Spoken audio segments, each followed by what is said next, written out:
नमस्कार, जनवार्तामध्ये आपल्या सर्वांचं स्वागत। पुण्यात एकापाठोपाठ एक उघडकीस येणाऱ्या घोटाळ्यांची जबाबदारी स्वीकारून उपमुख्यमंत्री अजित पवार आणि सहकार मंत्री हर्षवर्धन पाटील यांनी तातडीने राजीनामा द्यावा या मागणीसाठी शिवसेनेच्या वतीने जिल्हाधिकारी कार्यालयात आंदोलन करण्यात आले। लवासा प्रकल्प घोटावडे जमीन प्रकरण, जिल्हा मध्यवर्ती बँकेतील घोटाळा असे एकापाठोपाठ एक घोटाळे पुण्यात उघडकीस येत आहेत। त्यामुळे घोटाळ्यांचे पुणे अशी बदनामी होत असून घोटाळ्यांची जबाबदारी स्वीकारून उपमुख्यमंत्री अजित पवार आणि सहकार मंत्री हर्षवर्धन पाटील यांनी त्वरित राजीनामा द्यावा यासाठी शिवसेनेने जिल्हाधिकारी कार्यालयात धडक मारली।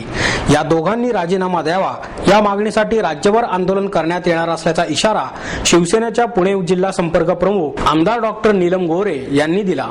शिवसेनेच्या वतीने राज्य सरकारचा गलथान कारभार, विविध घोटाळ्यांच्या निषेधार्थ जिल्हाधिकारी कार्यालयासमोर आमदार डॉक्टर नीलम गोरे यांच्या नेतृत्वाखाली घंटानाद आंदोलन करण्यात आले।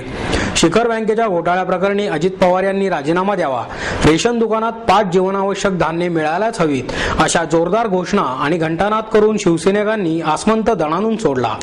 पुणे आणि पिंपरी चिंचवड महापालिकेतील अनेक आर्थिक घोटाळे उघडकीस येत आहेत। राज्यातील शिखर बँकेत हजारो कोटींचा घोटाळा झाला असूनही अजित पवार खोटे बोलत आहेत। पोलिसांचे संरक्षण घेऊन ते दादागिरी करत आहेत। शिवसैनिकांसारखे कोणतेही पोलीस संरक्षण न घेता त्यांनी रस्त्यावर उतरून दाखवावे असे आव्हान आमदार डॉक्टर नीलम गोरे यांनी दिले। खासदार गजानन बाबर, महादेव बाबर, विजय शिवतारे आदींची यावेळी भाषणे झाली। त्यानंतर निवासी उपजिल्हाधिकारी अनिल पवार यांना मागण्यांचे निवेदन देण्यात आले। रेशनिंगच्या दक्षता समित्यांवर विरोधी पक्षांच्या नगरसेवकांची नियुक्ती करावी, राज्य सहकारी आणि पुणे जिल्हा मध्यवर्ती सहकारी बँकांतील भ्रष्टाचार प्रकरणी अजित पवार यांची चौकशी करण्यात यावी अशा मागण्याही या निवेदनात करण्यात आल्या आहेत। सहकार नगरमध्ये 13 जून पासून महापालिकेचे ई लर्निंग स्कूल सुरू होणार अशी माहिती विरोधी पक्षनेते आबा बागुल यांनी पत्रकार परिषदेत दिली। पूर्व प्राथमिक पासून ते भविष्यात 10वी पर्यंतचे सर्व शिक्षण इंग्रजी माध्यमातून आणि तेही वह्या पुस्तकांऐवजी संगणकाच्या मदतीने व्हावे या हेतूने पुण्यातील सहकार नगर मधील शिवदर्शन येथे ई लर्निंग स्कूल 13 जून पासून सुरू होत असून पुढील महिन्यात त्याचे औपचारिक उद्घाटन होणार असल्याची माहिती विरोधी पक्षनेते आबा बागुल यांनी पत्रकार परिषदेत दिली। तब्बल 12 कोटी रुपये खर्चून हे ई लर्निंग स्कूल बांधण्यात आले असून Rajiv Gandhi academy of e learning school असे त्याचे नामकरण करण्यात आले आहे। ही शाळा सीबीएसई बोर्डाशी संलग्न आहे। 70,000 चौरस फुटामध्ये ही 5 मजली वास्तू उभारण्यात आली असून अल्प उत्पन्न गटातील मुलामुलींना येथे प्रवेश दिला जाणार आहे। येथे व्यक्तिमत्व विकास यावरही भर दिला जाणार आहे।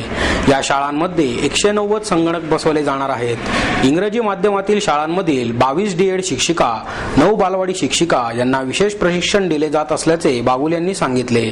शैक्षणिक साहित्य, गणवेश यांचा खर्च पालिकेतर्फे दिला जाणार आहे।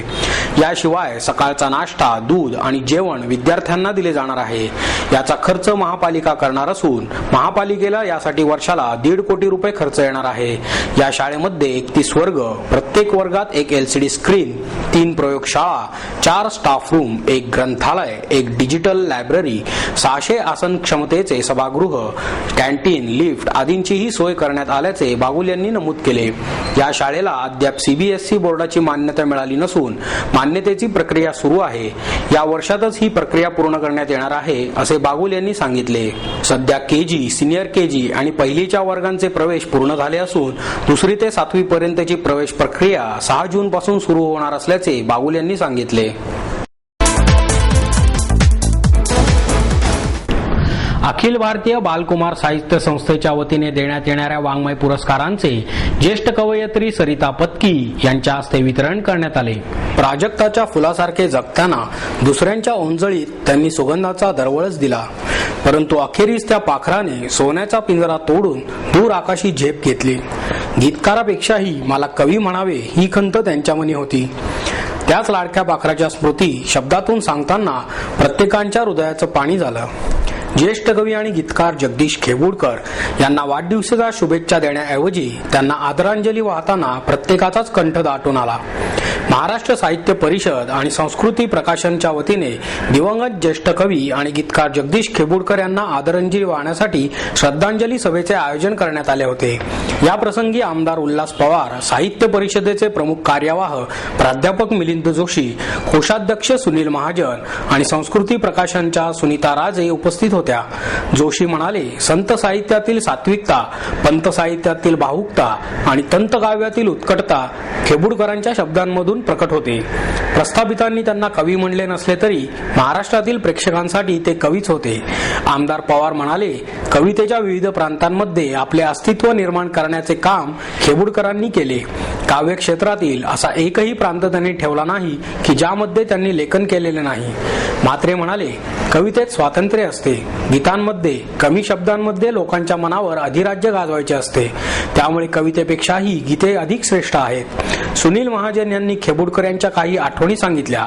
ज्येष्ठ पत्रकार जयराम देसाई, श्रीधर माडगुळकर, उद्धव कानडे, दीपक करंदीकर आणि श्याम बुरके यांनी आठवणींना उजाळा दिला.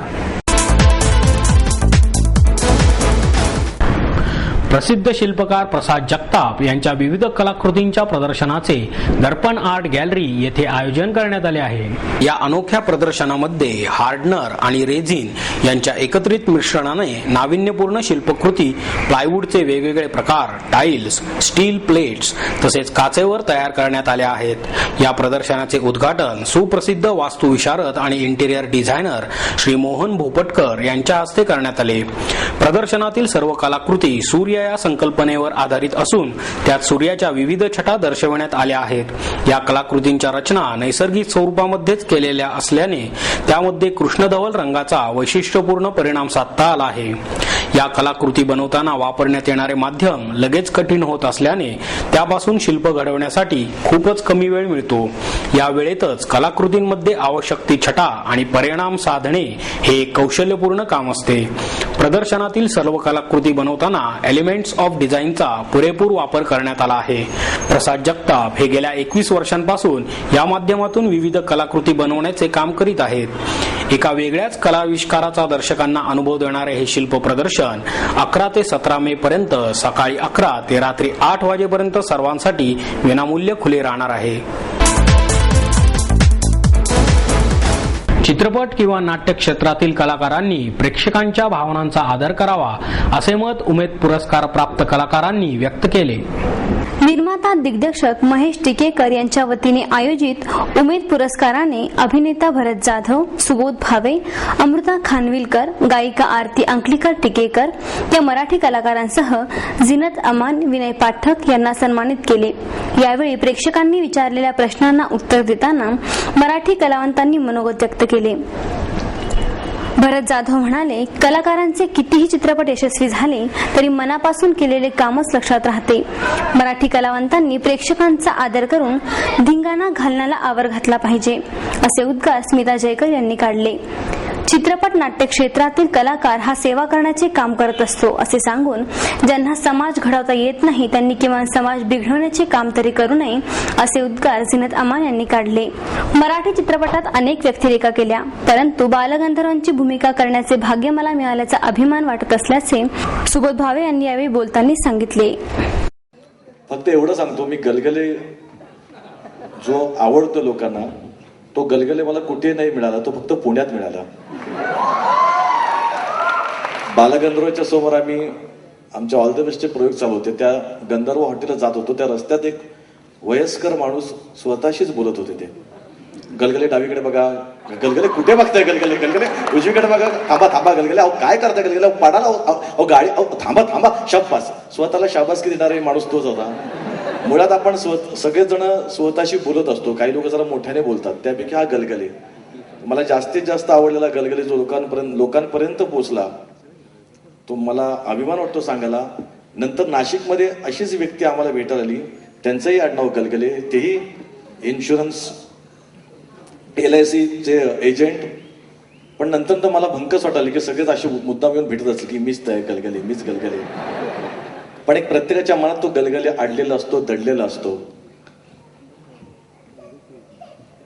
तर तो गलगले आणि नंतर मग बाकीचे 3 कॅरेक्टर मी पटपट सगळे बोलून दाखवतो, म्हणजे तुमच्या लक्षात येईल की मी कोणाबद्दल कोणाच्या रोलबद्दल बोलतोय. ज्यांच्या लक्षात येत नसेल त्यांनी लगेच बालगंधर्वला यावं. नाटकाचा प्रयोग आहे, तिथे तुम्हाला पूर्ण बघायला मिळेल. काय पाहता गलगले? गलगले काय पाहता काय? गलगले गलगले अहो पाहताय ना, किती लोक बसले तुम्हाला पाहतायत. गलगले फार फार गलगले खुश झालेत की गलगले ना उमेद सारखा पुरस्कार मिळालाय. तेव्हा गलगले कसं वाटतं तुम्हाला? शाबास गलगले. अन्न जेवायला जेवायला जेवायला तुमच्यासारखा देव माणूस मी आयुष्यात पाहिला नाही. ए तुझ्या बापाचं खातो काय रे? अन्न जेवायला जेवायला जेवायला. 36 शाळांना मान्यता नसताना शिक्षण मंडळाच्या इंग्रजी माध्यमांच्या शाळांसाठी महापालिकेच्या वतीने वाढीव बजेट देताना स्थायी समिती झोपली होती का, असा परखड सवाल शिक्षण मंडळ अध्यक्षा संगीता तिवारी यांनी केला. शिक्षण मंडळाच्या इंग्रजी माध्यमाच्या शाळांसाठी महापालिकेने 25 लाखावरून 2.5 कोटी रुपये बजेट दिले. 36 शाळांना मान्यता नसताना हे बजेट कसे दिले? आजपर्यंत स्थायी समिती झोपली होती काय, असा सवाल शिक्षण मंडळाच्या अध्यक्षा संगीता तिवारी यांनी केला. शिक्षण मंडळाच्या इंग्रजी माध्यमांच्या 36 शाळा बेकायदेशीर असल्याची माहिती स्थायी समितीच्या बैठकीत उघडकीस आली. त्यावर शिक्षण मंडळाच्या अध्यक्षा संगीता तिवारी, उपाध्यक्ष अप्पा रेणुसे आणि शिक्षण प्रमुख रामचंद्र जाधव यांनी पत्रकार परिषद घेतली. नगरसेवकांनी पालकांच्या मागणीवरून इंग्रजी माध्यमांच्या शाळा सुरू कराव्या असे पत्र शिक्षण मंडळाला दिले होते. त्यानंतर शिक्षण मंडळ सभेत ठराव करून स्थायी समिती आणि सर्वसाधारण सभेत पाठविते. 2011 ते 2012 या आर्थिक वर्षात इंग्रजी माध्यमांच्या शाळांकरिता 2.5 कोटी रुपये मंजूर करण्यात आले. 36 शाळांना मान्यता नसताना हे बजेट कसे दिले? या शाळांसाठी खोल्या कशा बांधून दिल्या? स्थायी समिती आतापर्यंत झोपली होती काय? आजच हा साक्षात्कार का झाला, असा सवाल तिवारी यांनी केला आहे. पुणे महानगरपालिका शिक्षण मंडळाच्या 36 शाळा बेकायदेशीर अशी आज सगळ्या पेपरमध्ये जी न्यूज आली आहे, त्या बाबतीत स्पष्टीकरण देऊ. ॲज अ शिक्षण मंडळ अध्यक्ष, उपाध्यक्ष आणि शिक्षण प्रमुख आज आम्ही इथे बसलोय स्पष्टीकरण द्यायला की अशा शाळा बेकायदेशीर नाहीयेत. कोणत्याही मुलांचं भविष्य अंधारात नाहीये आणि नाही कधी अंधारात जाईल. पहिली तो गोष्ट अशी आहे की या सर्व शाळा कायदेशीर आहेत. आम्हाला जेव्हा स्टँडिंग कमिटी आणि मुख्य सभा बजेटला इंग्लिश मिडियमला मान्यता देते, म्हणजेच त्या बजेटला मान्यता मिळणं हीच आम्हाला परवानगी आहे. कारण का स्टँडिंग कमिटी बजेटवर अभ्यास करते, 15-15, 20-20 दिवस त्याच्यावर डिबेट होतं. कसला खर्च आहे, किती खर्च आहे, आम्ही तो त्यांच्यासमोर प्रोड्यूस करतो. एवढ्या शाळा, एवढ्या शिक्षक, एवढे विद्यार्थी, एवढे आम्हाला गणवेश लागणार, या सर्व गोष्टीचा ते पुन्हा मुआयजा करून घेतात की काय काय लागणार आहे, किती लागणार आहे, किती शाळा आहेत. या सगळ्या गोष्टी आम्ही त्यांना दिल्यानंतर ते आम्हाला बजेट सँक्शन करून देतात आणि त्याच्यानंतर आम्हाला हे बजेट मिळतं. तेव्हा या सर्व शाळा कायदेशीर आहेत, ज्यात बेकायदेशीर काहीही नाहीये. दुसरी गोष्ट अशी की प्रत्येक नगरसेवक आम्हाला पत्र देतो की आमच्या भागामध्ये, माझ्या मतदारसंघामध्ये स्लम आहे, गरीब आहेत, त्यांना फिया परवडत नाही. आज साध्या रिक्षावाल्याची पण इच्छा असते माझा मुलगा इंग्लिश बोलावा, त्यामुळे त्यांची डिमांड नसते. प्रत्येक त्या नगरसेवकाचा हा आदर आम्हाला करावा लागतो आणि तो केल्यानंतर आम्हाला माहिती असते की हा नगरसेवक पुन्हा जीबी मध्ये जाणार आणि त्याच्या शाळेला मान्यता घेऊन देणार ना आम्हाला. त्यामुळे ते बट नॅचरल आहे ती गोष्ट. त्याच्यामध्ये विचार करण्यासारखी गोष्टच नाही की आम्ही बेकायदेशीर काही केलंय काय, आम्ही आमच्यावर फौजदारी गुन्हा दाखल करण्या इतपत आम्ही काही गुन्हा, इकडे शिक्षण हक्काचा कायदा करायचा आणि इथे शिक्षणात राजकारण आणायचं, पूर्णतः चुकीची गोष्ट आहे. आज गरीब जनतेने शिकायचं नाही का? आज मुलं 20 कॉन्व्हेंट शाळेमध्ये आज कोणत्या गेल्या तर 20-20, 25-25 हजार, 1-1 लाख रुपये भरावे लागतात. एका रिक्षावाल्याचा, एका धुणं धुणाऱ्याच्या पोळ्या लाटणाऱ्या बाईचा करू शकेल का हा खर्च? नाही होणार. हे पुणे महानगरपालिकेचं कर्तव्य आहे. मी तर हे म्हणेन 8वी, 9वी, 10वी पण पुणे महानगरपालिकेने चालू केले पाहिजे. कारण काही पुढची पिढी आहे आणि पुणे महानगरपालिकेचं काम आहे. आज करदाते जे कर भरतायत त्यांच्या जीवावर महानगरपालिका चालते आणि आपण त्यांच्यावर अन्याय करणं बरोबर नाही. याच्यामुळे आणि आज आश्चर्य वाटतंय की आज जागे झाले 2003 पासून शाळा चालू आहेत. आज तुम्ही जागे झालात, आज कोणता साक्षात्कार झाला तुम्हाला की या शाळा बेकायदेशीर आहेत? सगळ्या शाळा कायदेशीर आहेत. तुम्ही आम्हाला बजेट देतायत. 8 महिन्यापूर्वी तुम्ही आम्हाला बजेट दिलंय. 25 लाखापासून चालू झालंय बजेट, ते आज 2.5 करोडवर आलंय. You are giving us 2.5 crore आम्हाला तुम्ही देताय आणि त्याच्यानंतर तुम्ही म्हणताय की या शाळा बेकायदेशीर आहेत. धनांध खोटं, हे अजिबात चुकीची बातमी आहे. या सर्व शाळा कायदेशीर आहे. कोणत्याही मुलांचं भवितव्य अंधारात राहणार नाही. वेळ पडेल तर मी, अध्यक्ष, आम्ही सगळे रस्त्यावर उतरू, पण आम्ही मुलांचं कोणतंही नुकसान होऊ देणार नाही.